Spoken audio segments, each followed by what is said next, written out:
Presiden Prabowo Subianto tiba kembali di tanah air usai menghadiri konferensi tingkat tinggi kerjasama ekonomi Asia Pasifik KTT APEC 2025 di Gyeongju, Korea Selatan. Sabtu petang, Prabowo Subianto mendarat di Lanut Halim Perdana Kusuma, Jakarta Timur. Prabowo menggunakan pesawat Garuda Indonesia 1. Terlihat Menteri Luar Negeri Sugiono dan Sekretaris Kabinet Teddy Indra Wijaya tiba bersama Presiden Prabowo. Sementara Mensesnek Prasetyo Hadi menyambut di landasan. Prabowo Subianto bertolak ke Korea Selatan sejak Kamis lalu.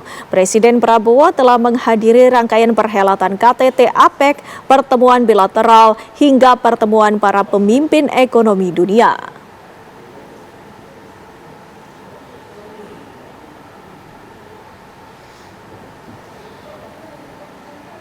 Presiden Prabowo Subianto tiba kembali di tanah air usai menghadiri konferensi tingkat tinggi kerjasama ekonomi Asia Pasifik KTT APEC 2025 di Gyeongju, Korea Selatan. Langsung saja kita tanyakan kepada rekan Yohanes Leonardo dengan informasi selengkapnya. Silakan Ardo. Ya, selamat malam Windy. Benar sekali tadi informasi yang Windy bacakan bahwa Presiden Prabowo Subianto telah kembali ke Indonesia pada pukul 19 malam waktu Indonesia bagian Barat dan tiba di Lanut Halim Perdana Kusuma dan kembali ke kediamannya. Di mana kemudian pasca 3 hari berada di Korea Selatan dengan menghadiri 2 rangkaian KTT APEC yang diikuti oleh 21 kepala negara, Presiden Prabowo Subianto turut menjadi salah satu pemimpin dunia yang menyepakati 3 dokumen. 3 dokumen tersebut kemudian meliputi APEC Leaders Gyeongju Declaration, kemudian juga inisiasi APEC dalam sektor AI, serta juga kesepahaman framework ataupun juga bingkai pemikiran terkait isu perubahan demografis yang disepakati oleh 21 kepala negara termasuk Presiden Prabowo Subianto. Selain oleh 3 dokumen tersebut, Presiden Prabowo juga membahas sejumlah sektor percepatan investasi diantaranya dan juga pengembangan sektor di beberapa lini seperti ketahanan pangan, artificial intelligence atau AI, serta zero waste energy dan juga ekonomi berkelanjutan dalam APEC rangkaian hari pertama.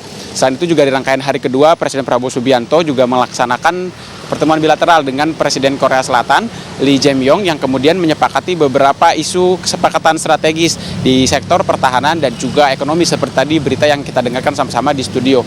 Selain 2 rangkaian tersebut, Presiden Prabowo Subianto juga melakukan bilateral meeting atau pertemuan bilateral bersama Perdana Menteri Selandia Baru Christopher Luxon yang juga menyepakati sejumlah kesepakatan strategis diantaranya investasi di bidang pertanian karena memang secara spesifiknya adalah di bidang pertanian ini menyusul posisi Selandia Baru yang memiliki surplus ataupun juga dikenal sebagai negara penghasil sapi maupun juga susu yang tentunya jika kita kaitkan kembali dengan program prioritas Presiden Prabowo Subianto yaitu adalah makan bergizi gratis di mana memang sudah sejak lama pengadaan sapi maupun juga sapi perah juga menjadi salah satu yang coba digalang antara Indonesia dan juga Selandia Baru. Selain itu juga pemirsa yang menarik dalam rangkaian KTT APEC 2025 yang berlangsung di Gyeongju, Korea Selatan kemarin, memang Presiden Prabowo Subianto mengakhiri kunjungannya dengan sesi foto bersama di barisan depan dengan beberapa pemimpin dunia. Dengan menariknya, posisi Presiden Prabowo Subianto yang berada di depan ini diapit oleh Kepala Eksekutif Hong Kong atau China yaitu John Lee dan juga diapit oleh Presiden Republik Korea Selatan Yoon Suk Yeol. Artinya selain kemudian melakoni pertemuan bilateral dan juga menyampaikan beberapa pesan-pesan strategis baik untuk forum ekonomi Asia Pasifik dalam rangkaian KTT APEC, tetapi juga beberapa kesepakatan strategis yang dihasilkan bagi secara bilateral antara Indonesia juga beberapa negara maupun juga dokumen atau 3 dokumen lebih tepatnya yang disepakati dalam konferensi tingkat tinggi APEC 2025. Sementara demikian dari Halim Perdana Kusuma, kembali ke Anda di studio. Baik, terima kasih atas laporan Anda Yohanes Leonardo melaporkan langsung dari Halim Perdana Kusuma, Jakarta.